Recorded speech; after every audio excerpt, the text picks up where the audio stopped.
नमस्कार. स्वागत आहे तुमचं माझ्या यूट्यूब चॅनलमध्ये. आज मी बनवणार आहे खमंग खुसखुशीत तिळाच्या पोळ्या. चला तर मग आपण रेसिपीला सुरुवात करूया. त्यासाठी मी 1 वाटी शेंगदाणे घेतले आहेत. आता हे शेंगदाणे मीडियम हीटवरती हलके भाजून घ्यायचे आहेत. हे शेंगदाणे जास्त भाजायचे नाहीत, कारण पोळी भाजताना सुद्धा ते भाजले जातात. तर बघू शकता अशा प्रकारे आपले शेंगदाणे भाजून झाले आहेत. आता आपण ते काढून घेऊयात. मी 1 मोठी वाटी तीळ घेतले आहेत. तीळ शेंगदाण्यापेक्षा थोडे जास्तच घ्यायचे. मी 1 छोटी वाटी शेंगदाणे आणि 1 मोठी वाटी तीळ असं प्रमाण घेतलं आहे. आता तीळसुद्धा मीडियम गॅसवरती हलके भाजून घ्यायचे आहेत. अशा प्रकारे आपले तीळ भाजून झाले आहेत. आपण काढून घेऊया.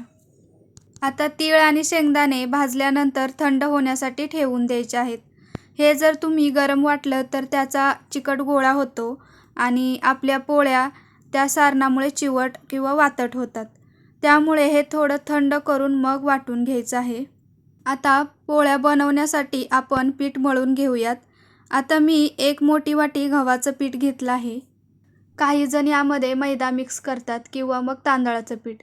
पण फक्त गव्हाच्या पिठाच्या सुद्धा पोळ्या एकदम खुसखुशीत बनतात. त्यामुळे यामध्ये मैदा किंवा मग तांदळाचं पीठ नाही टाकलं तरी सुद्धा चालेल.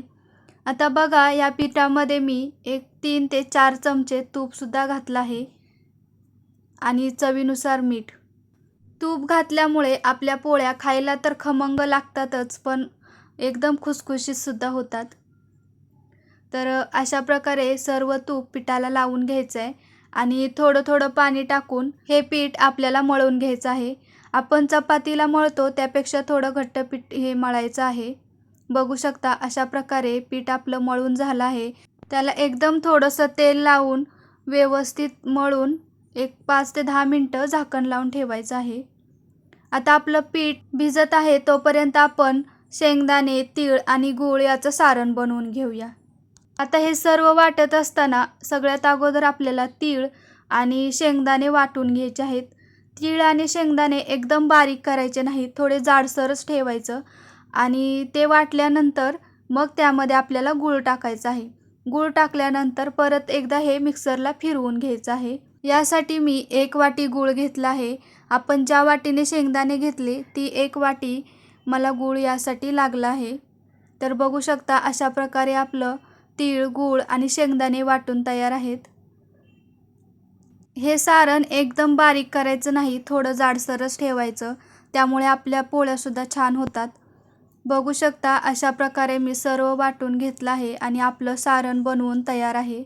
या सारणामध्ये आरामात 25 ते 30 पोळ्या बनतात. आता जर तुम्हाला याच्या एकदम पोळ्या बनवायच्या नसतील तर तुम्ही हे सारण बनवून सुद्धा ठेवू शकता आणि तुम्हाला पाहिजे तेव्हा गरम गरम पोळ्या बनवून खाऊ शकता. तर आता यामध्ये वेलची, बडीशोप आणि थोडं जायफळ टाकायचं आहे आणि व्यवस्थित मिक्स करून घ्यायचं आहे. यामध्ये मी 2 चमचे तूपसुद्धा घालणार आहे. त्यामुळे आपल्या पोळ्याला एक छान अशी चव येते आणि खायलासुद्धा खमंग लागतात. हे ऑप्शनल आहे, तुम्हाला आवडत असेल तर घाला, नाही घातलं तरीसुद्धा चालेल.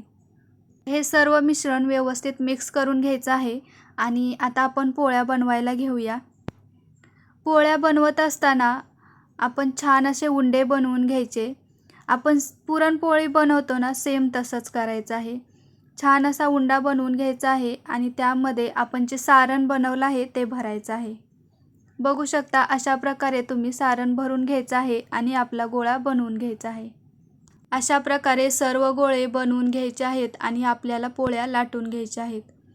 आता बघा, मी अगोदर सांगितलं तसं तुम्हाला जर एकदम सर्व पोळ्या बनवायच्या नसतील तर तुम्ही हे सारण बनवून एका डब्यामध्ये स्टोअर करून ठेवू शकता आणि तुम्हाला पाहिजे तेव्हा तुम्ही गरम गरम पोळ्या बनवून खाऊ शकता.